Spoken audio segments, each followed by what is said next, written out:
Ram Charan Peddi cinema విడుదలకు ముందు టాలీవుడ్ లో నిర్మాతలు వర్సెస్ ఎగ్జిబిటర్లు అన్నట్లుగా మారింది. ఈ సినిమా జూన్ 4న ప్రేక్షకుల ముందుకు రానుంది.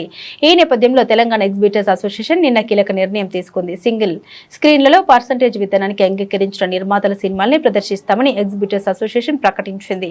ఈ నిర్ణయంపై యాక్టివ్ ప్రొడ్యూసర్స్ గిల్డ్ మీడియా సమావేశం నిర్వహించింది.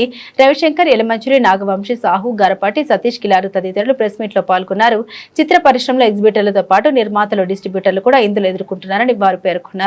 3 సెక్టార్లు కూర్చుని మాట్లాడుకుని సమస్యని పరిష్కరించుకోవాలని తెలిపారు. ఇచ్చారు మన తెలంగాణ ఛాంబర్ నుంచి. ఆ 23 థియేటర్లలో అన్ని లెస్సీలు ఉన్న థియేటర్లే, ఎవరి ఓనర్లు కాదు.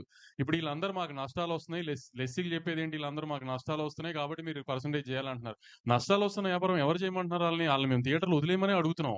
ఆ థియేటర్లు వదిలేయండి, మేము ఆ సినిమాలు ఇప్పుడు మా ఉన్నాయి రిలీజులకి మేము ఓనర్లతో మాట్లాడుకుని ఓ ఫేవరబుల్ టర్మ్స్ లో మేము టేక్ ఓవర్ చేసుకుని థియేటర్స్ మేము రిలీజ్ చేసుకుంటాం. మీరు లాస్ వస్తుంది అంటున్నారు కదా, లాస్ వస్తున్నా థియేటర్లు పట్టుకుని ఎలా ఆడాల్సిన పనే ఉంది, వదిలేయచ్చు కదా.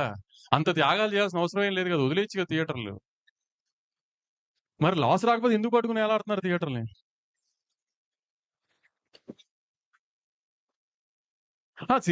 మరి సినిమాలు మానేయమని ఎవరు అనట్లేదు కదా, ఇక్కడ కూడా మేము వాళ్ళు మానేయమనట్లా. మాతో పాటు జర్నీ చేయండి, సేమ్ బోట్ లో ఉన్నాం కాబట్టి, అందరం ప్రాబ్లమ్స్ లో ఉన్నాం కాబట్టి యూనిలాటరల్ గా ఏదన్నా ఒక మిడిల్ గ్రౌండ్ కూడా చేద్దాం అంటున్నాం. అంతే తప్పితే మరి వాళ్ళు చెప్తుంది అదే కదా, మేము పర్సెంటేజ్ అయితేనే వేస్తాం అని, అలా అది చెప్పింది అదే కదా. మరి అతని కండిషన్ గా ఇప్పుడు ప్రొడ్యూసర్ ప్రాబ్లమ్ లో ఉన్నాడని అతను ఆలోచించి ఏం మాట్లాడలేదు కదా అటు ఎగ్జిబిషన్ సెక్టర్ నుంచి ఎవరు. మరి దాని అర్థం ఏంటి ఇంకా?